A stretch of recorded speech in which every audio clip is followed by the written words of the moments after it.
So welcome back to DecoyNoise, where we're doing more r/am I the antagonist and taking it to Decoy Court for today's featured post of Am I the antagonist for not giving a congratulation gift to a pregnant coworker?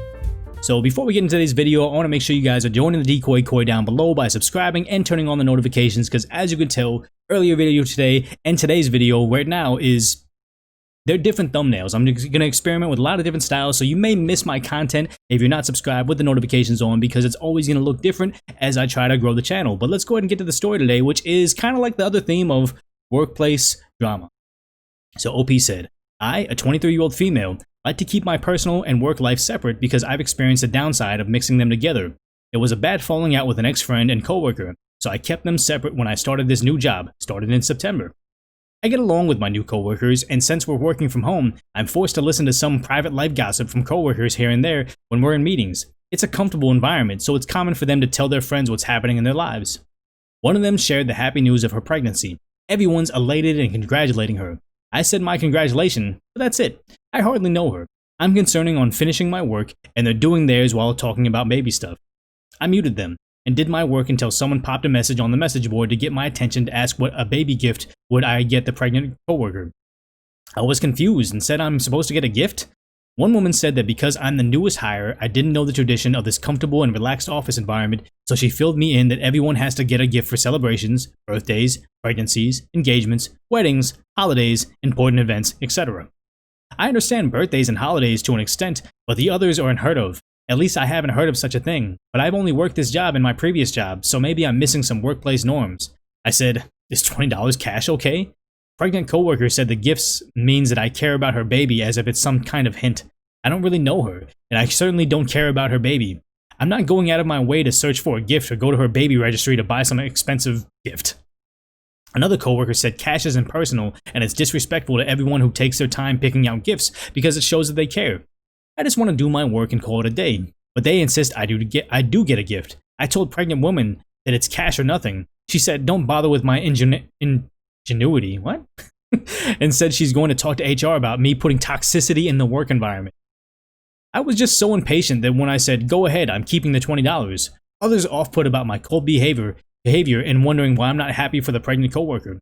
So taking this case and rushing it over to Decoy Court because it needs it is, my personal experience with workplace gifts. As long as it's not mandatory, if I am a fan of a particular coworker, I'm a fan of a particular superior, I want to give a gift because it's something that I want to do, because that's what giving gifts is about. Whenever I receive an email or I'm informed from a coworker like, hey, Decoy, we're all going to contribute to getting this one person a gift. And I work in a larger company that has different departments, that has different superiors at different levels and that serve different functions. So it could be a Christmas time where like, hey, look, we're getting this guy a baby shower gift, this person a holiday gift, that other superior in that other department gets this gift, and also the grand superior, he gets a gift. So it's like, people asking for $20 to $30 and at times $50 for their special gift. It's like, okay, so I'm being taxed during the holiday season like $200, and that's realistic what I'm saying right now. Being taxed $200 during holiday season because you want to show your goodwill to the person. I'm not saying they're kissing up, but it's just like,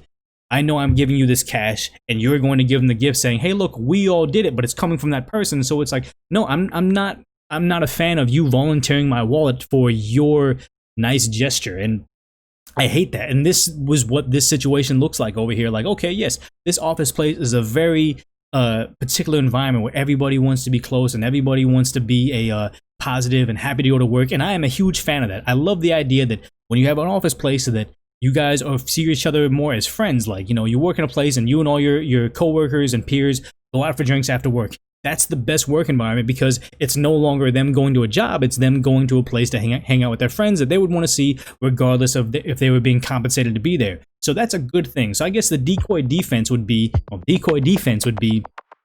if this was a particular office that, OP's going in there, everybody's buddy, and he's this grumpy, angry person that says, I don't care about you guys. I don't want to be involved. I want to be a downer. And like, just the one person that has like a little comment to make when they're giving somebody like, oh, pregnancy, blah, blah, blah, baby. And they're like, babies. And they just kind of look around. They're really angry about it. It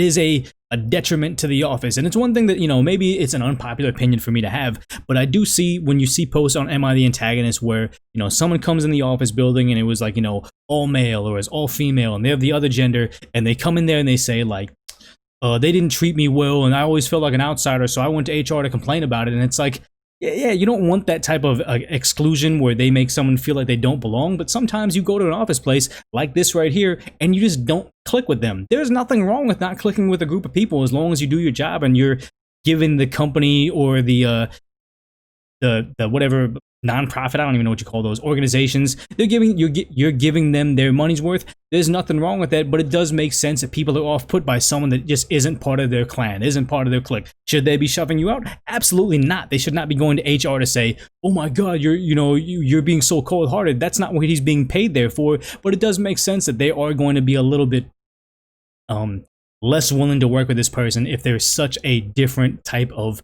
you know, worker, I would say. So, you know, aside from the Decoy Court, aside from the decoy defense, because this is kind of like more of like my personal opinion on it, I would go ahead and say that, you know, you're not the antagonist, and I would go ahead and say the other coworkers wouldn't be the antagonist until they said, we're going to HR about it, because that makes them the bad person, saying, oh, we're going to make you lose your job now because you don't want to assimilate to us. That's unnecessary. If they're a good worker, let them be a good worker, unless they're kind of a jerk. So I'd say go ahead and take a break right now. Let me know a story. You know, I don't mind story time. I like that in the comment section. I especially like when someone's close to the story and they give me their own personal opinion and experience with it. You know, story time for you guys right now is tell me about a time that you even went to an office place or any work, like even like a burger shop or a coffee shop, and you just didn't fit in, or somebody came in and totally changed the I guess the vibe of the office or something. Like, tell me when that happened and, like, you know, what was the result, because I'm always curious as to, can people kind of turn it around and become part of the team, or they always are an outsider and they're still productive? Like, they'll take a short break. Let me know what you think about that, and we'll get to those top comments right now. So the top comment is not the antagonist, and frankly, I hope she goes to HR so you can point out that it's completely unethical for a workplace to force people to give gifts to colleagues, and that her comments to you feel threatening and are contributing to a toxic workplace. If HR doesn't tell her that her comments are inappropriate, then you might want to start working on your cover letter or CV. I think it's cover letter. I don't know. Because the culture is intolerable, and unless she's your supervisor, she shouldn't be telling you what to do, and if she is your supervisor, she shouldn't be demanding you buy people gifts. It's inappropriate. Something tells me HR would be very surprised to hear about this policy. I don't have a lot of experience with this type of office, but based on what I read, it's not uncommon for one annoying person to appoint themselves the arbiter of office culture and bully others into this sort of thing, without any actual authority on the matter. And you know what that does point out a thing is the office busybody, the person that, you know, not to be condescending to them, but just the person that doesn't have enough going on outside of the office where they need to be on everybody's business. They need to be a busybody. They want to plan all the office meetings. They want to plan all the gifts. They want to plan all the what everybody's responsible for, when they're just up here. They just want to the people that work in there, and just because they have the free time and the will to put it all together, they feel like there's some sort of authority in how you should be acting, and I'm not a fan of that. But let's say top comment is prosecution. Let's go ahead and look at the controversial comments, which was, you're the antagonist, just show a little support. And which makes me, it got negative votes, but it brings me back to the idea of, you know, when you've seen those posts where they say like, hey, I didn't belong, and now I'm going to go back and sue them because I didn't belong. It's like, no, I don't think there's anything inherently wrong with not fitting in, as long as you're doing the job. There's no complaints there. So the next top controversial reply was, everyone sucks here. Honestly, I'll probably be downvoted for this, but for the sake of my work environment, I make a limit of $20. I see it's a small price to pay to stay on good terms. It doesn't happen that often. I go to Ross, TJ Maxx, or buy a nice baby blanket. Practical, pretty, and nice. About $10. Add a set of onesies. They get a blanket and onesies. Nice, affordable, and practical. Just buy a nice baby blanket and a pretty card for $1 at Dollar Tree. Plus, the older I get, the more I learn the value of celebrating the good things that happen in life. Got heavily downvoted, but the sentiment behind it was good. And also, I'm saying everyone sucks here because I do see that as some level of someone going in there and just being like, bah humbug, I don't want anything to do with you. But I have been that person that doesn't fit, like, you know, doesn't fit in the office, and I feel like an outsider, and it's like, okay, cool, I'll just tolerate it. The whole thing, I make a limit of $20. I don't agree with that, because it's a thing where it's like, you know, just give in, just let them take advantage of your goodwill, and, you know, just do whatever it is. And also the idea is saying, oh, I go to this place, I buy a baby blanket, I buy a set of onesies, I buy something at the Dollar Tree. Now you're giving him errands and chores to do on something he doesn't want to do, and showing that they can just walk all over him and make him assimilate it if he doesn't want to. If it makes him an outsider, okay, cool. He can be an outsider. There's nothing wrong with that. But like I said, as long as he's doing his job and it's not being a detriment to his work and also his coworkers. The whole going to HR to complain about him because he wants to be an individual and doesn't want to be, or does it just not even necessarily that he wants to be a particular way, he just isn't a particular way. I don't think that should be something that's part of the job description. Was that in the resume? Was that in the job application? Like, must be able to give $20 to coworkers having babies. Make sure it's not a impersonal gift. Cash not applicable. Don't be a jerk. Like, it's something like that.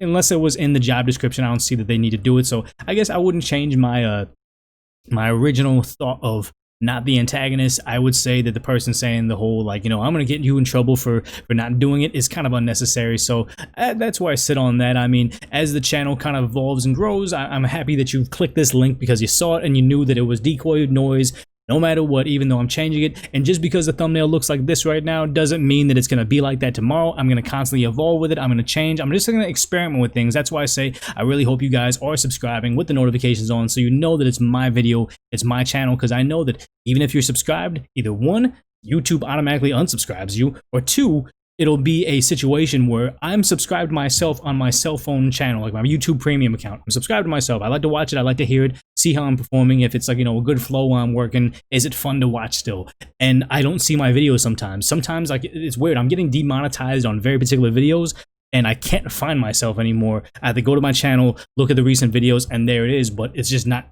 recommending it in my feed. And I watch virtually every single one of my videos, which is, I have no idea how it's got that far. So, I mean, if you're here, I appreciate that you're still supporting me through the ups and the downs and everything, but hopefully I can turn it around and make this the most entertaining channel and the best community on the internet. So as always, if you made it this far, I appreciate you hanging out with me, watching DecoyNoise evolve as far as it's gone, seeing me do different takes on the Reddit reading channel, and just kind of, hopefully it grows, and seeing how it turns out. If you like it, go ahead and push that like button down there, subscribe, share it with somebody, but if nothing else, go ahead and put it on autoplay and push that link right over there to show Google people like watching DecoyNoise.